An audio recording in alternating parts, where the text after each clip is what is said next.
You do not see your life clearly when you stare at what is missing. The mind magnifies gaps until they become walls. Gratitude is not a slogan. It is a practical lens that corrects the picture so you can move. This is how one person learned to use it. Mira lived as if the world owed her a receipt for everything that went wrong. A red light lasted too long. A friend replied too slow. The coffee was lukewarm. The class list filled before she clicked enroll. None of these were disasters, but together they made her days feel like a string of small defeats. She worked hard, but her effort tasted bitter, and she could not see the point of trying when nothing seemed to budge. One evening, she stopped at a corner shop to buy a notebook. The place looked ordinary. Uneven shelves, handwritten labels, the smell of paper and dust. Behind the counter was an old woman threading twine through brown tags. Mira paid and muttered that her day had been one long inconvenience. The woman's hands did not pause. She asked what exactly had gone right. Mira blinked. She repeated that nothing had. The woman pointed to the door and said the rain had stopped. She pointed to the clock and said Mira still had an hour of daylight. She pointed to the notebook and said it was blank. Then she slid a small, smooth stone across the counter, amber in color, warm from her palm. "This helps some people," the woman said. "It is only a reminder, but reminders are anchors you can carry. Count correctly and your days will change shape." Mira almost laughed. She took the stone anyway and put it in her pocket. On the walk home, the city looked the same, but the stone pressed lightly against her leg. She felt ridiculous noticing it, yet it made a steady point. Choose what you will count. That night, she opened the notebook and wrote a column called Losses because that was easy. Missed bus, spilled coffee, class waitlist. She filled it fast. Then she remembered the woman's question and added another column called Kept. The bus driver who waved her on without charging when her card refused to scan. The friend who sent a voice note with a joke.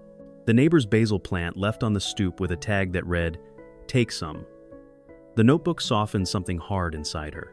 The page did not fix her life, but it balanced it. She slept better than she had in weeks. The next day, she returned to the shop to thank the woman. The counter was covered with small paper squares. "What are those?" Mira asked. "Receipts for what went right," the woman said. "People forget, so I write them down when I see them." The mail carrier carried a heavy package to the top floor so it would not be stolen. The kid from next door held the door for a stranger. A customer smiled at a joke that was not very good, and the day got lighter. Gratitude is a ledger, not a mood. Keep books that make sense. Mira told her that she had started 2 columns. The woman nodded and offered a story. There was once a market that sold everything the heart could want: tools, bread, books, warm clothes, medicine. At the entrance stood 2 baskets. One was labeled "Complaints Returned." The other was labeled "Gifts Recorded." Anyone could drop a note into either basket on the way out. The market owner studied the baskets each night.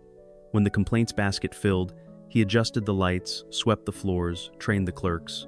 He fixed what could be fixed. But he noticed something else. When the gifts basket filled, customers treated one another more kindly, clerks smiled more, and mistakes were forgiven faster. People came back sooner. The store became more than a place to buy things. It became a place people wanted to be. After a month, the owner placed a small sign above the door. "What you record grows. If you record only what went wrong, wrongness multiplies in your sight until it fills the room. If you record the gifts as well, the room returns to its true size." The sign did not deny the complaints. It insisted that both baskets be counted. The market prospered because it kept both ledgers honest, and it trained its people to notice good on purpose. The woman folded the story into 3 rules. Count both, but count gifts first. Think out loud. Turn gratitude into action. She handed Mira another tag wrapped in twine. On it were 4 lines. Name 3 things you would miss if they were gone tomorrow. Name 1 person who made today easier. Tell them. Find 1 small thing in your reach that you can protect or repair. Do it. Write a sentence that begins, "Because of this, I can now..." Mira took the tag home and stuck it to the wall by the light switch. The stone went in her pocket again. She decided to run a 7-day experiment with the ledger and the tag. Nothing grand, just clean practice. Morning 1, she wrote that the kettle worked, that her shoes were dry, that her wrist did not ache. She texted her roommate to thank her for washing the dishes late last night. She wiped the table that caught coffee stains. "Because of this, I can start with a clear counter." The line looked small and felt solid. The day did not turn perfect. Her train still stalled. A meeting still ran long. But when she reached for the stone in her pocket, her frustration softened and she named a gift she would have missed yesterday. A window seat where she could see the sky. The count shifted her posture. She did not force cheerfulness. She practiced accuracy. By day 3, the column slowed her rush to judge. When a friend canceled dinner, the losses column almost wrote itself. Then she thought of the gifts basket. She added that the cancellation gave her a quiet night she needed, that the grocery store had late apples fresh enough to crisp, that the elevator worked, that her sister called for no reason, which was the best reason. She sent her friend a note that said she hoped they would catch up soon and meant it. Gratitude did not erase disappointment. It kept disappointment from erasing everything else.